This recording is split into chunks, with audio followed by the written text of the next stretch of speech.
Real లైఫ్‌లో drunk and drive చేసినా చాలా మంది అబ్జెక్షన్ చెప్పారు. రియల్ లైఫ్‌లో మాత్రం ఎప్పుడు ఒక చుక్క ఆల్కహాల్ ముట్టుకోలేదు.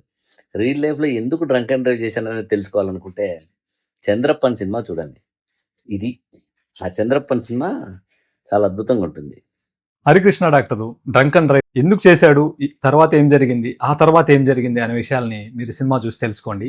ఇంతకీ సినిమా పేరు తెలుసు కదండి, చంద్రప్పన్ రామసముద్రవాసి. ఇక్కడ నేను ఒక విషయం చెప్తానండి. డ్రంక్ అండ్ డ్రైవ్ కేసులో రక్షక భటులు దొరికారనుకోండి, 6 నెలల జైలు లేదంటే 10,000 రూపాయల జరిమానా, ఒక్కోసారి 2 వేస్తారండి. కానీ ఎలాగో అలాగా బయట రావచ్చండి. యమభటులకు దొరికారనుకోండి, తిరిగి వచ్చే క్వశ్చనే లేదండి, డైరెక్ట్గా అంతేనండి.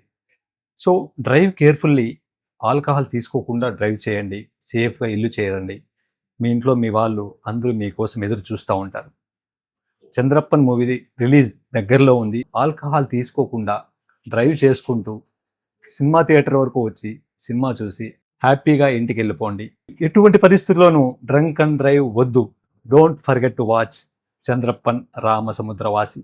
Thank you so much.